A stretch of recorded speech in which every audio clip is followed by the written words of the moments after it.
Most bankers aren't ready to help you until after their third cup of coffee. But with Central National Bank's after-hours service, you don't have to wait for the bank lobby to open to get help.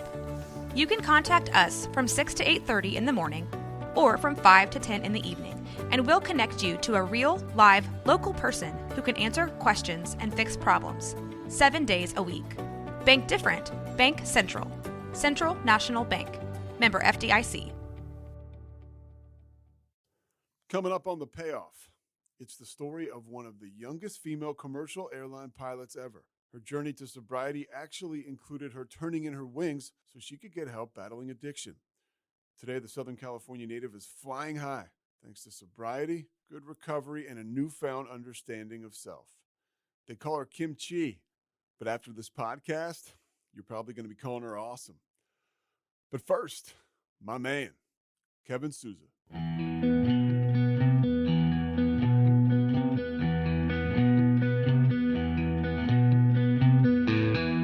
Stand by the ocean floor. It's Kimchi. Now, should I call you Kimchi or should I call you, is there a government name I should call you by? How do we do this? My friends call me Kimchi and I'm an alcoholic. It's a nickname that came from treatment and kind of stuck. All right, so we'll call you At Kimchi? first, yeah. It was a very affectionate nickname from treatment. And then also people would ask where the name came from because I do not look Korean. And that would be a good starter for a girl that likes to hide out and, not get in the mix. So before we get to your first meeting, I want to kind of get to your upbringing, your childhood. You grew up in Southern California, right?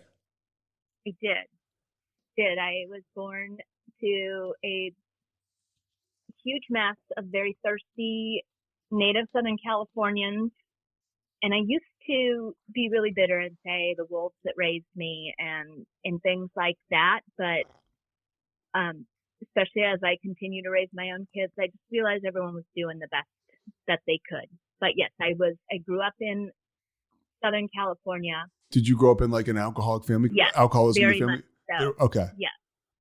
It comes. I have double, triple loaded genes from both sides. Even my grandmother's, maybe it wasn't alcohol, but they each, my dad's mom and my mom's mom each had quiet little 1940s breakdowns where they passed the kids off to aunts and uncles and did what they had to do. Where would they go back then? A hospital?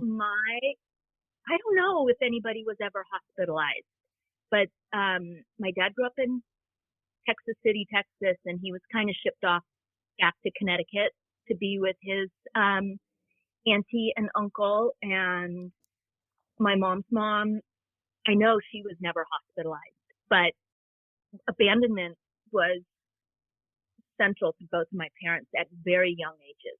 But don't get me wrong, my grandmothers were lovely people. It was tough in the 40s to have feelings and raise children and try to just do that 1940s, 1950s thing like everything is okay. Yeah.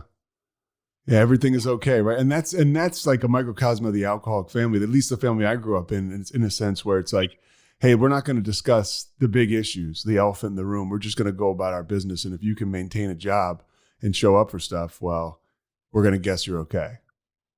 Exactly. That's what it was. My mom was PTA president and my dad was an airline pilot. And I ended up doing those same things. Like I could hold a job and I could chair functions at the PTA and make everything look good on the outside when it was crumbling on the inside. So I definitely grew up in the family where we don't talk, we don't tell, everything's good because can't you see there's lots of tacos? You don't see me crying when I'm eating a taco.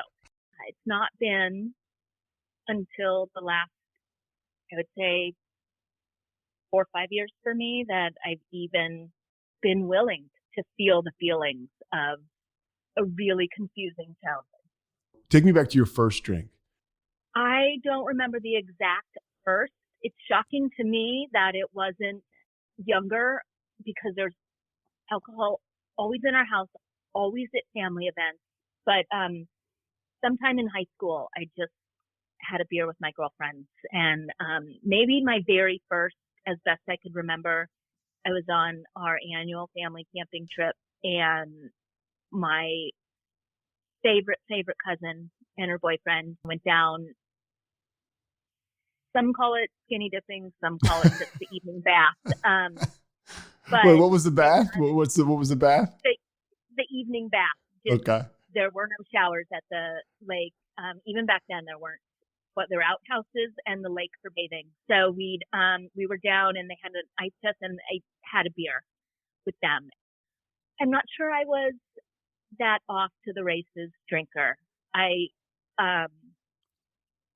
eased into it through my high school years, and it all seemed really normal because that's what everybody was doing on the weekends. But I had a standing babysitting gig every single Saturday night. So I'd go to parties with my friends in high school on Friday nights and always babysat on Saturday nights. But I also, I graduated from a high school that had a big deal drug bust at the Riviera Country Club at the prom. So drugs and alcohol were everywhere all the time. What kind of drugs? In my family, cocaine. Okay. And I'm sure pot too. I know my girlfriends would smoke pot with my little brother at parties. We had a lot of parties at my mom's house. She was very permissive about the whole thing. But I always knew I wanted to fly airplanes. So it was real clear to me that drugs could not be a part of my story. Thank goodness, because I'd be dead now if that could have been an option. So you have cocaine and alcohol around you as you're growing up. No, you grew up in Manhattan Beach, I'm guessing, like in the 80s and the 90s? Yes, 80s. What was that like? I mean, to me, that's like the most romantic thing in the world, or the sexiest thing in the world. What was that like? It was definitely cool compared to the beach cities now, but it was way back when, pilots and flight attendants and policemen, they could afford to live in Manhattan Beach, and the school teachers lived there, and my principal lived a few blocks away, and certainly not like that now. But and we could walk barefoot to the beach. We were about 3/4 of a mile from the beach, right by Rosecrans, and could walk barefoot all on our own to the beach when we were, 12, 13. Yeah, it's not now, like that anymore, right? No, it was a sleepy little beach town. But then by the time I got to high school, I graduated in 85, but by the time I got to high school, my parents were divorced. We were still lucky enough to stay in Manhattan Beach, but we didn't have all the things that all the other kids had. So I definitely felt less than. Not everybody was divorced in Manhattan Beach like now. It wasn't such a normal thing. So right off the bat, I felt less than. I had hand-me-down clothes and hand-me-down bicycles. And when I look back on it now, though, oh my God, that my mom was able to keep us in that house and pay off the mortgage. And, it's still in our family. That is an amazing thing because, we could have ended up in an apartment somewhere different. I didn't realize how lucky I was. I just always thought I was less than. Yeah. Well, I was shy and awkward. And it just, I never felt anywhere near the cool kids but that's okay. I guess it's okay now. For me, that's like the perfect remedy to all that stuff is alcohol. And so was there a point in your formative years where you started to lean on that, or did you kind of know you wanted to be an airline pilot? You knew what you wanted to do, so you just kind of just flew straight in high school?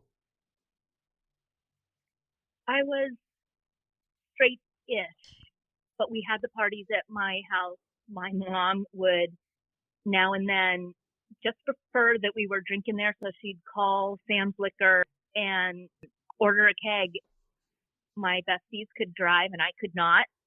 So my mom would let my girlfriend drive her car to go get the beer. If it was a keg of beer, if it was going to be at our house, and nobody could drive home afterwards. Those were the rules. So yeah, those were the rules. And it's kind of funny because I was in a meeting, I don't mean to jump forward, but I was in a meeting with the Manhattan Beach police officer who remembers the mom who would be passed out at parties. And that was my mom. We'd have to wake my mom up to go talk to the police officers to shut down the party. And that all just seemed kind of okay and normal. And everything was more permissive back then. But now I realize that pervading sense of this is normal because the prom got busted for drugs. And this is normal because my girlfriends are doing it. And this is normal. And it wasn't. But my drinking stayed very on par with a more mellow crowd through high school and college. I didn't have alcohol related consequences for decades later. So where'd you go to college? I went to Southern Illinois University because I did Salukis. want to learn this a lot. Yeah. Okay. It's impressive that you know that. Is that like a place where pilots go? Back in the later 80s, they did have a airport and a flight program that was part of the university. So that back then there were a good handful across the nation of schools that had degrees in aviation, but that was one of the front running schools. And at the time, my dad was a TWA pilot, so that was very convenient because my airline passes got me to St. Louis, and then the school was just 70 miles south and east from there. So your dad is a pilot at TWA. He is an alcoholic, and are we calling him functional? Totally. Yes. Now I heard a guy recently say, and he was a sober guy, an alcoholic. This guy's actually a drug and alcohol counselor. He says, people would say that I was a functional alcoholic, but in the reality, there's really nothing functional about being an alcoholic, right? Because at some point, like your relationships, like that, those are the kind of things that are supposed to be the most important things in our lives, right? Like relationships with people. Did your father lack in those areas that you noticed back then? I would have to say yes, but I didn't know what I was missing because he was there and he was around. And also, TWA was at that time in and out of financial distress. And so he spent a good part of his career on furlough when I was very young. He went to training when I was 3, and then over the next 18 years had 2 furloughs that totaled like 7 years. Oh, wow. So he would sometimes run his own construction company and sometimes fly airplanes.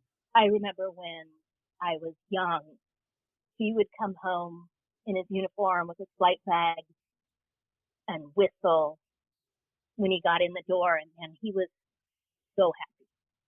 So I don't think alcohol was as prominent a part of, but I can't speak for him, sure, prominent a part of things going on than, he was doing construction without a nail gun, framing with a hammer back in the day. So now you're in college, and again, like you mentioned, you go through college. There's no major consequences. How does it evolve for you professionally and personally? I mean, even without the alcohol, through college and then into a professional life.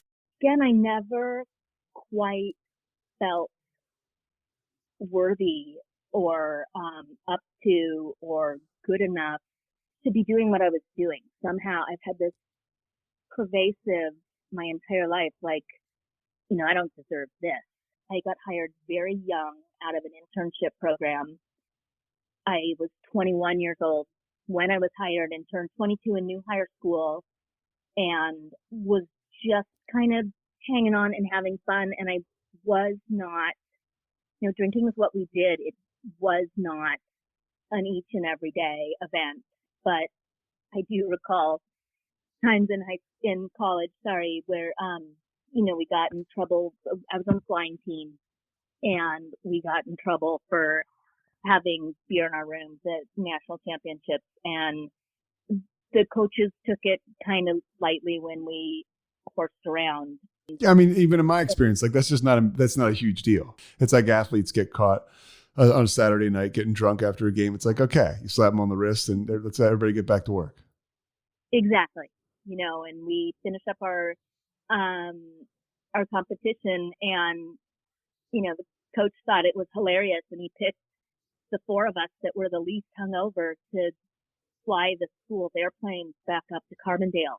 It was all at an acceptable level, even through my first dozen years at work. I remember, though, when I was on the 727 in the early 90s, and I flew with this wild captain, because the industry has changed dramatically. Like, drinking was just what everybody did. You park the jet, you have a drink, kind of mentality. And I flew with this one captain, and we got off the crew van late at night somewhere, and he's like, okay, 5 minutes, Bible reading and meditation in my room. And so the flight attendants and the other pilot and the captain and myself went there, and I had my first martini there. And then I was exposed more and more to that's just what we do. We drink coffee all night flying, and then park the jet and have a drink. And that worked okay for years and years until it didn't. September 11th was when things took a serious turn. I was having panic attacks and using alcohol more and more to just cope. Were other people in your industry doing the same thing and coping in their own ways? Yes. And nobody was talking about it. That's the thing. Nobody was talking about their stress out loud. I had one captain I flew with who, year after September 11th, where we could actually say what we were truly feeling about what had happened and how none of us felt safe anymore. And I would have to study for many, many more years to figure out what that trauma brought me back to in all of my young life, because all of a sudden, every bit of security that I found in the world was shattered. I was a homeowner. I didn't have kids yet. I was once divorced already, but I owned a home, managed my own life. Everything was rocking, and the rug was so pulled out from under me, out from under all of us. The company wasn't talking about how stressful it was. The pilots weren't talking to each other about how stressful and we'll just say you were a pilot for a major airline while this was happening. Yes. Okay. Yes. It took a long time. It took a long time to sort out those feelings. The first thing I did to get back slightly on track was bought Dodger season tickets for the remainder of this season and just did baseball. And since then, I've done some union work to lobby with one of the 9/11 widows for safer cockpit access. Then I was in treatment with a woman who had lost her son in one of the towers. It took all of that plus decades to kind of get back to some sense of security, and working on a more complete fourth step right now. And I see all through my fourth step writing that I want to be parented, and I've looked to all kinds of crazy places like my union or some guy or some girl or the FAA, anybody to like take care of. To stabilize the unit, right? Yes. Yeah. Yeah. And for people who don't know that you are listening, when Kimchi says that 4-step, that's in a 12-step program, we take a personal inventory and we kind of lay it all out there. We write it all out. And then there's also some accountability for us, and we can kind of see what caused those actions. It's a real deep dive in layman's terms. It's a real deep dive. it is. And I'm the common denominator in all of it. In It's everything. not- I hate that. I'm always in Yeah. every relationship I'm in. I'm the common denominator. It's the gift and the curse, right? And it's always the solution when you do the work that comes on the back end of that stuff. So I want to get back to your, 9/11 happens, your drinking starts to progress. Is there a moment when you're like, okay, not only do I have these issues in my life as far as the trauma with 9/11, but now I'm drinking alcoholically. And oh, by the way, it's in my blood because my family is full of alcoholics. Yeah, that came not too long after then. I would have to say I was pregnant with my second daughter and just really could not entirely stop drinking, even for the pregnancy. My marriage isn't right.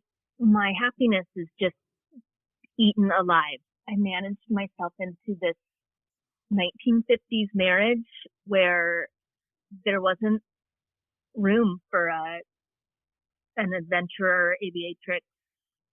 In my whole life started to look like not just a cautionary tale, but like a sentence. When I'm holding this newborn, like, well, these kids will go to college someday and I'll be able to be me. Well, that's a long time Yeah.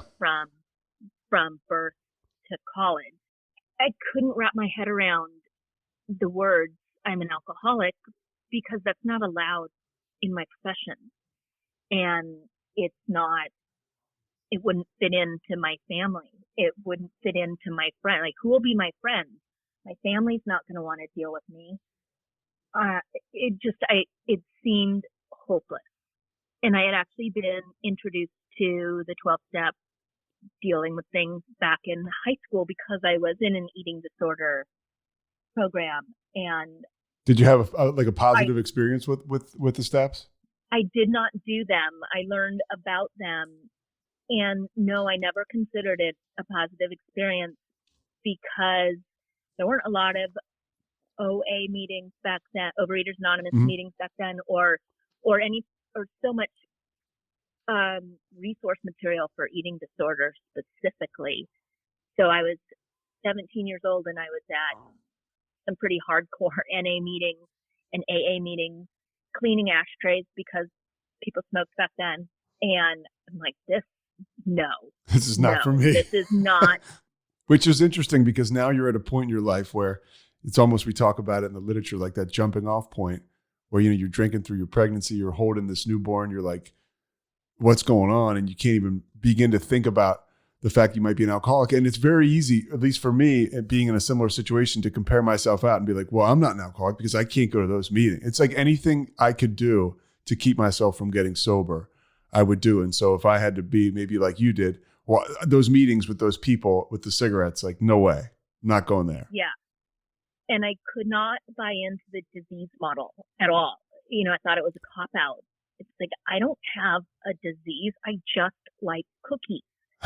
And at the least finest hour of my, the photo finish of my drinking career, talked to this naturopath who, because I was sweating at night and it had to be menopause and I was anxious all the time. So she said, it's because I ate meat and cheese. So, maybe a vegan diet would solve all this. And it's like, I was willing to go to any length then because I became a vegan for 30 days. And all I can say now is, thank God I'm actually an alcoholic and not a vegan. So, yeah, I was so shut down to the idea of solving what was going on with me through the 12 steps of anything. It was suggested so many years ago, like when I was 17, that I at least go to the Adult Children of Alcoholics program. But I didn't do that either. I tried everything in between. In my 20s, I did the Course in Miracles. It took me 3 years to do 365-day staying on Course in Miracles. I thought I'd become a Catholic. I thought I would, be more spiritual. I thought I would, move to Chicago. I thought I would move to Denver. And everywhere you Yeah. go, there you are. And everything you join, your alcoholism comes with you. I would always tell people, I could start a new job and, because that was my problem, my job. So I'd start a new job. And then the alcoholic is going to show up. Whether it's 60 days or 6 months, like he's coming. The day of reckoning is coming not long after that, whether I want to admit it or not. And it sounds like you were going through some of the similar things. Yeah, I could.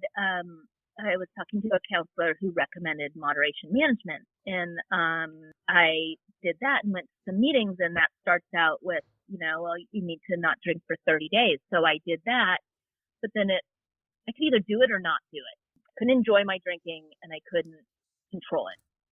And then moderation management, I didn't want to drive to Hermosa Beach from Palos Verdes for fear that, I couldn't even, and let's be really clear, I never busted my 12-hour rule from when I would go to work, when I stopped drinking to go to work. Like, that is not part of my story. Thank goodness that I didn't cross that line, but I couldn't do moderation management because I didn't want to.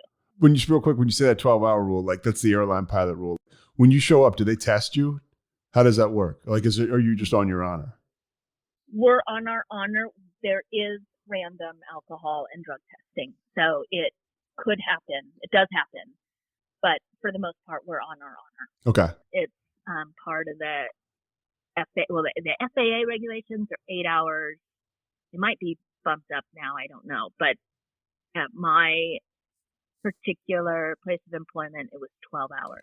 So you try the moderation.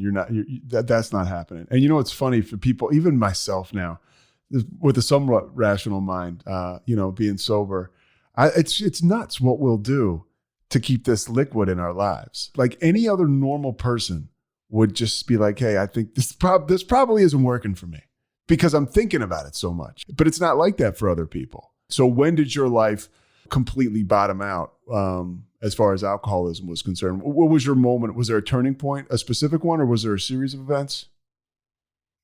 I was more and more in a jam with my family and other people who cared about me.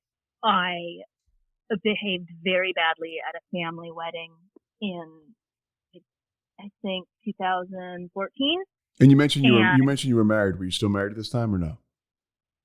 I was on my second marriage at that time with two small kids. Okay. So 2014, I'm blowing up in my family, and I couldn't understand why I was getting so much heat from a bunch of alcoholics that I'm the one who needs to change. And I behaved very badly at a family wedding up in Ojai, which is just near Santa Barbara, and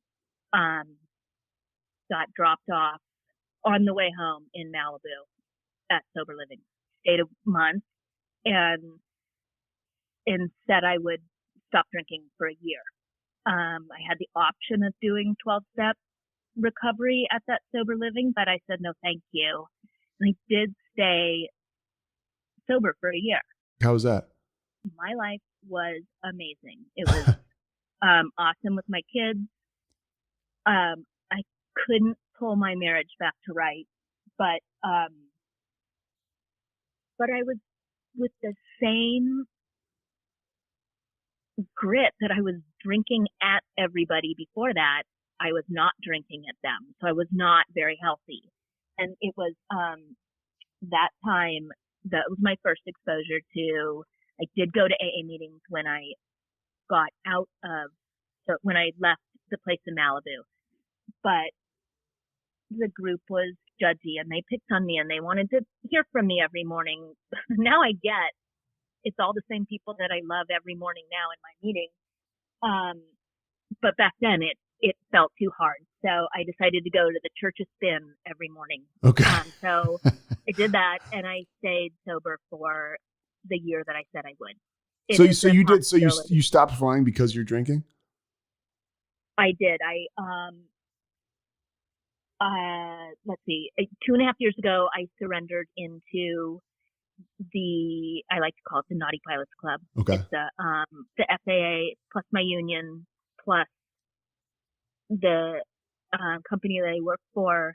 They work in a monitoring partnership where I agreed to go to treatment, and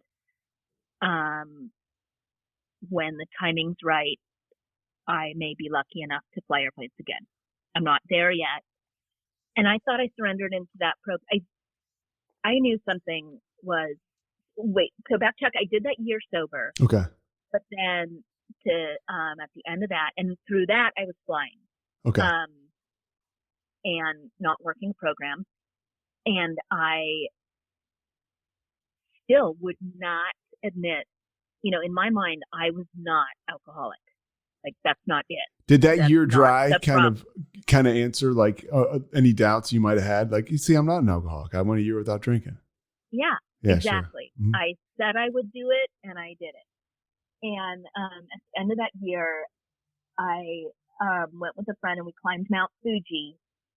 And as the thing was on the last noodle shop on the way down the mountain before taking the bus back to Tokyo, we had a big Asahi with our noodles. And was that your first drink after a year? Yeah. Oh, wow. And it wasn't that drink, and it wasn't maybe the next one at dinner, but not before too long. I was sneaking so that my friend didn't see. And this is still before I had left Tokyo. Like, it came on pretty fast, but there was that voice deep down, like, here we go. So like negative or positive? Negative. And it was,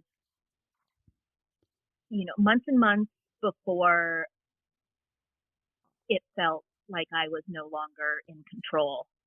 So that's roughly 2000, late 2015, early of 2016. And then by 2018, I called the representative at my union and said, I can't stop. So you basically almost like turned yourself in and said, look, I can't in good faith continue to do this job without getting help. Yeah, because I knew I could not. I knew something was going to happen. I had fallen on my head. I had a cute little ambulance ride. I was starting to disappoint my children. I had chosen to move out of our family home because they just didn't understand. And I looked at this glass of wine at this beach house I was renting, and just realized, like, this is the only relationship I want to have. Is this glass of wine right now. Yeah. My kids were up the hill in Palos Verdes. Their dad is an amazing man who fully stepped up, and, they were safe, but they were not with me, and I was okay with that. And I just knew something was going to happen. I deserved DUIs. I had not gotten in trouble at work at all. But something could happen. Like, I knew it was over because I could not control my drinking and enjoy it. And I could not enjoy it and control it. I just, I wanted to be alone. My friends were, I didn't socialize anymore. I wasn't being me. That's where it takes you. That's where it took me. I mean, literally, Yeah. Your phone stops ringing, your life becomes as big as a thimble, and you're fine with that, which is the weirdest part or the scariest part. Like the alcoholic at the end of his rope, there's a million people trying to be like, come on, like, don't you see what your life has become? And don't you want help? And look at this way. It's so much better and healthier. And, it's like bright like the sun. But you just, for me, I just wanted to stay in the darkness by myself. And it made perfect sense. And that's the scariest part. And that's why I have such gratitude for being sober and having the exact flip perspective, because I can look back. I'm talking to you. That's why I love doing this, because it takes me back. I'm like, man, the insanity. Yeah. I had 3 girlfriends who were also lady pilots who just sat me down. They just said, don't make us call the chief pilot. Like, you need to call. There's help. There's resources. Nobody loses their job. Nobody, and it's been amazing. The journey has been so amazing. And it seriously took me all those years of little tiny incidents to get to where it's all one big thing. It's like it was all there. I just didn't see that it was the alcohol. It was him. It was her. It was the toddler. It was the sassy teenager. It was my cousins writing, nasty. It was everything but me. And it wasn't alcoholism until it was. And I was totally functional until I wasn't. And it took me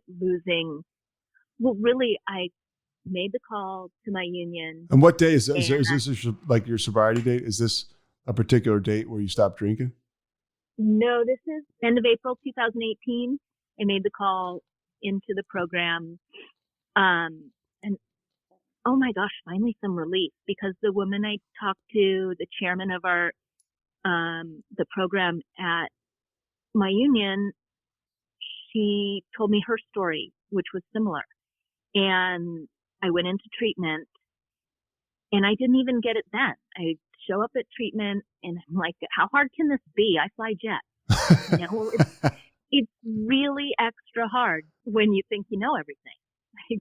So I was in treatment and then sober living at the treatment place and relapsed, got discharged for some silly reason on September 11th of 2018. So you relapsed when you were in treatment? I did. And then and that was like late August, was discharged from treatment a couple weeks later, and I couldn't stay sober. But I was afraid even to admit that I was relapsing. I had it's the worst. That's the worst. I lived like that for a little while. You're lying. For me, I was going to meetings. I was lying about being sober. I would get my hand up to say my day count, and I had drank the day previous, but I had to make people think I was still sober. So I was like, wait, what did I say yesterday? It's just that there is for me, in my experience, there's no worse way of living. It was awful. And I hadn't yet caught on to the no human power. I was so terrified to admit to my monitoring program that I didn't have it. I wasn't getting it. I thought I would then lose my job. And I didn't realize, what a gift this program, monitoring program is. I'm real clear on what a gift, the 12-step program is. But I relapsed, and it wasn't even alcohol at first. It was hand sanitizer and lemon extract, and really, I'm pretty sure I'll never get COVID because I drank so much hand sanitizer. But that's neither here nor there. I finally got busted. I was in an aftercare, an outpatient program, and got busted and got invited back to treatment. I got to ask this question because I know people are listening to this and they're thinking what I'm thinking. Can you get really drunk off the sanitizer? Yes. Okay. Yeah. I don't recommend it. It's really disgusting, but it does do the trick. But for me, I could not admit how much anxiety I had because the FAA doesn't allow that either. So I went all through my first official inpatient treatment without saying, I'm so anxious. I think my head's going to explode. Because you just couldn't bear your soul. You felt like you're almost, they're keeping notes on. Yeah. Mm-hmm. It's gotten better now, but we weren't even allowed to be on antidepressants. Like I said, I went through my first round of inpatient treatment without even saying the word anxiety. So my relapsing, between my first round of treatment and my second was just a glass or just something until I'd really mess up. And then my last drink was March 22nd, 2019. And then I called up my monitoring program and I said, I need to go back to training. Back to Back to treatment. And so I did. And that time I drove myself there. The counselor who I loved the first time around, she's like, can we start now? And I'm so very grateful. Those are the words. Can we start now? Like, let's go. Like, are you ready to get honest? Yeah. I wasn't there because my brother dropped me off after the family wedding. And I wasn't there because my girlfriends threatened my career. You know, the first go round at treatment, I was there because I couldn't do it anymore. And for people who don't know, go ahead. Sorry. My dog wouldn't even look at me. And sitting on the bluff in Lunada Bay, gorgeous sunset, drinking my last ever glass of red wine out of a Starbucks cup. And this woman came up from the bluff. It's a really steep trail. So she just appeared out of nowhere right in front of my face. This gorgeous alcoholic lesbian mermaid just walked up and I said, you know, she's like, how are you? You don't look so good. I'm like, it's over. And it turned out she was a grateful alcoholic. And we had a super nice chat and she's like, it's going to be okay. And it has been. So wait a minute. This is your last drink that this person appears? Yes. And then you go to treatment willingly and it all starts. Yep. Like higher power to the most. I still text her every now and then. She's truly this mermaid appeared out of Lunada Bay and told me it would be okay. For people that don't know, what did it feel like finally to show up? And when that counselor says, can we start now? Was there an amount of relief that washed over your body? Infinite. And I've never had a problem with the higher power or my idea of how the universe works, but I never could hand it over or trust so thoroughly that I could swan dive off that cliff and start now.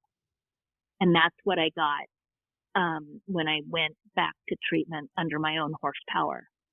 And some of it was really dopey. You know, the counselor said, you know, pray on your knees. I'm like, wait, what? Really? Like on my knees? Like when we were kids? And she's like, ta-ta, like, of course. You know, and the thing is, I thought I was doing everything I was told, even from my first time in inpatient treatment. I was just doing everything I heard. And the itty bitty shitty committee in my head is pretty tricky.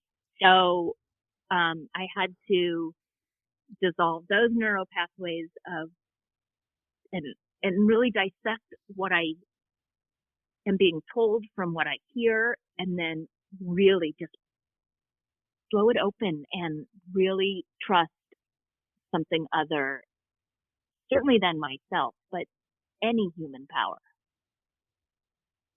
Was there a small series of victories that you can claim where you say, or you claim at the time? Because that's what happened for me. I started to have some esteemable things happen in my life. And all of a sudden you say, hey, this is working. That has come more than ever in the last year. But yes, when I returned back to treatment the second time, the techs and the sober living managers, and, you know, they started to see something different from the me before I did. But yeah, I finally realized, you know, I thought I signed up for the whole program to get my job back. When can I fly? When can I fly? Can I fly yet? Can I fly yet? Other guys are flying. The boys are flying. Maybe it's just me because I'm a girl.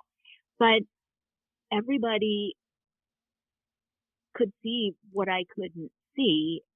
And that is, the first time I was only there to get my job back, I didn't even realize what I had lost or almost lost. You know, and so really close to 2 years sobriety now, which I'm still just a baby, but I had no clue how close I came to losing my kids, not physically to Child Protective Services or custody to their father, but just losing them. Yeah, and that's forever. Yeah. But I have my kids. I am a sober, dignified woman now, and absolutely free to remember who my authentic self is before I started trying to please everybody around me. I know you shine pretty bright because my brother, I mean, when he found out I was doing this and he started to listen to a couple of them and he got on board and he was like, I got this person, this woman who's just amazing that you've got to talk to. And, you know, that's why I'm talking to you. And that's what this whole thing is about. It's about people like you who shine bright in this world of recovery, whether you consider yourself a baby or somebody considers himself an elder statesman. It's kind of like just, it's today. And it's like you said, it's authentic. It's beyond my wildest dreams. I had sat down, or one of our writing assignments when I was first in treatment was what, you know, my life would look like in 6 months and a year. I sold myself so short. There, you know, all it was about was flying airplanes and traveling some more. And now it's have a new employer with a capital E. And I don't even know what my life is going to look like, but it is so amazing. We mentioned those, this series of victories, and you said that's more happened over the course of the past year. What are some of them? I just got from being afraid of everything and what people would think. And if I ended up divorced a second time, which I did, I had to let my children's father be free. You know, we couldn't break through a lack of communication, and really it was the fear of what that was going to look like to our community or all that I would lose in our divorce. And I still cared so much what my family thought. And I guess my biggest victory is, of course, it's not a screaming battle every morning to get the teenagers up and going. And they're just them, and they're just doing their job. And we don't even scream and yell at my house anymore. It's awesome. But there's also, I don't depend on what other people think or expect. I'm not in anybody's face with the me that I'm turning into, but I just each day can wake up and ask my higher power for what I'm supposed to do, because it's still not, drive to the airport. So, and I just do what's put in front of me. And I have an amazing relationship with the children's dad. He lives 10 doors down. We settled out all the property and investments and everything using a mediator and no fancy lawyers. And there's dignity in that. It's flippin' tragic that, we couldn't stay married, but there was total dignity in all of it. And just that we're all living our best life. We're good friends. We parent the children collaboratively. There's nothing left to argue about.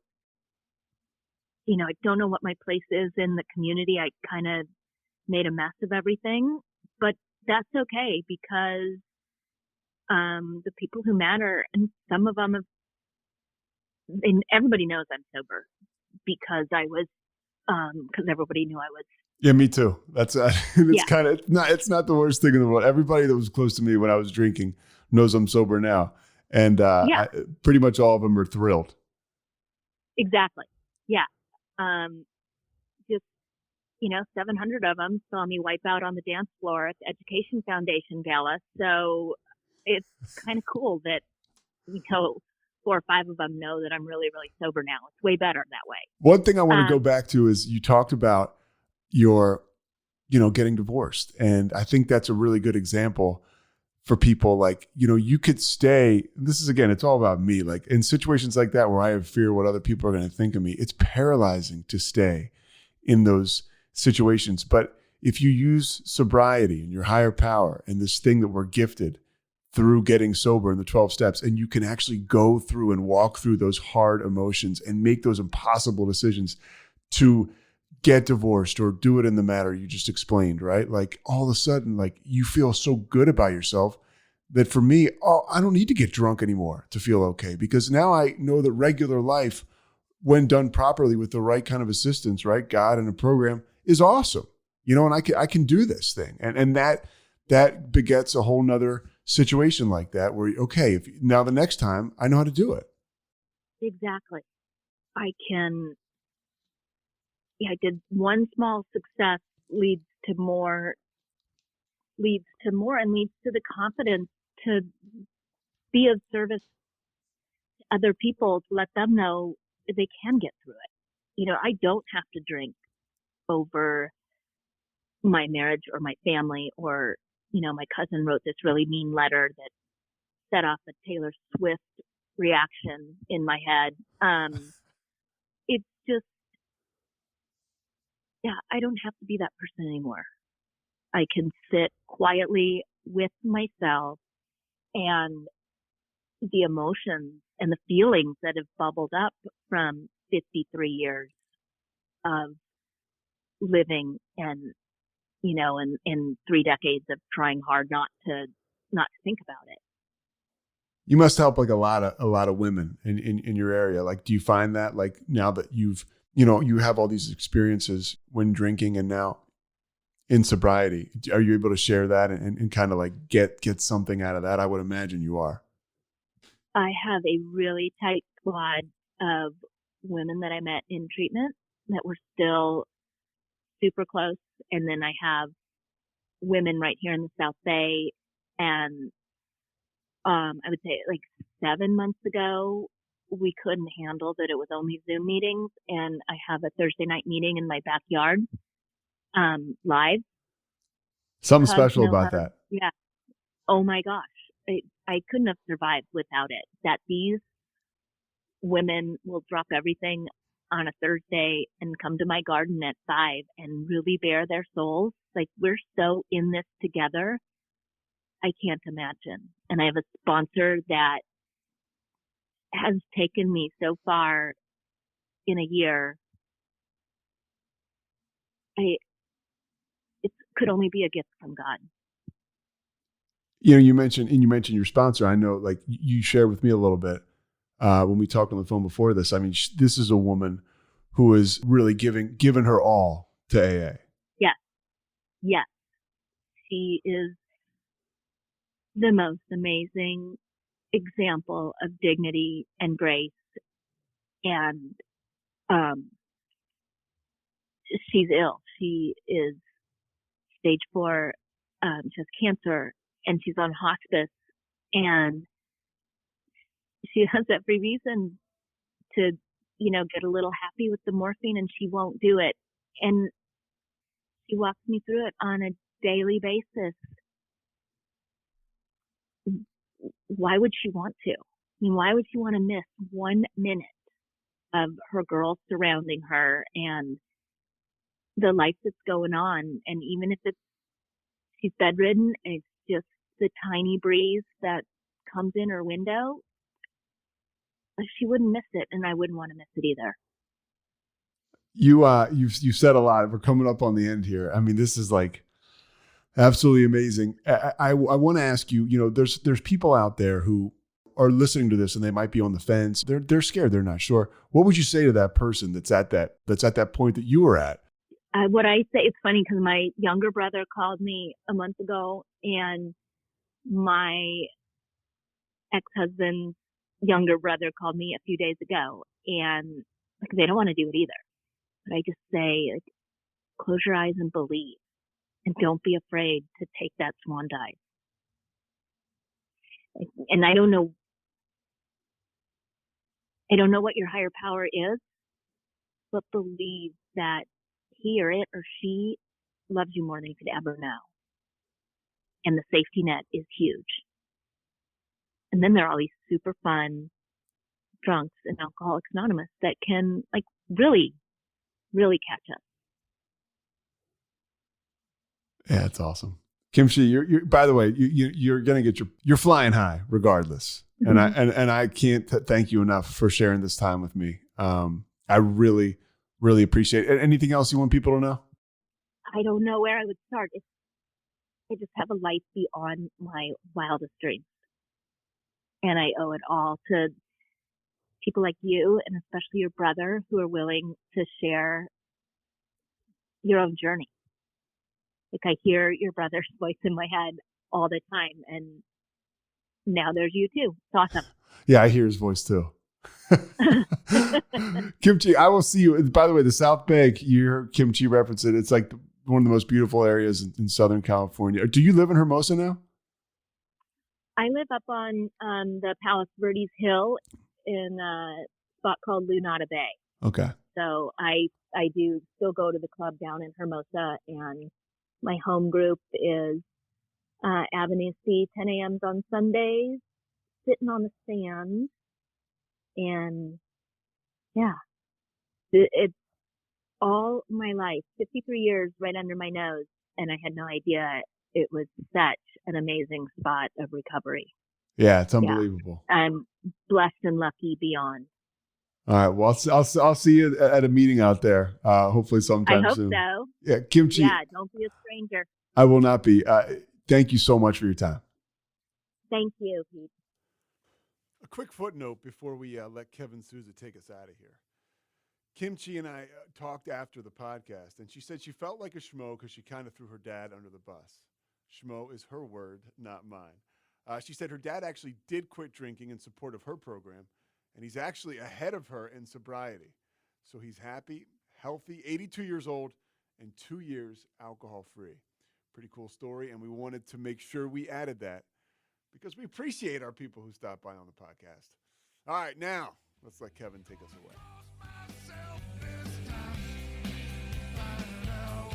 Thanks so much for listening to The Payoff with Pete. Once again, I'm Pete Souza. And of course, we are part of the Rogue Media Network. All kinds of good podcasts you can find at roguemedianetwork.com. And of course, you can find this podcast and all those other ones wherever you get your podcasts, iTunes, Spotify, other spots like that.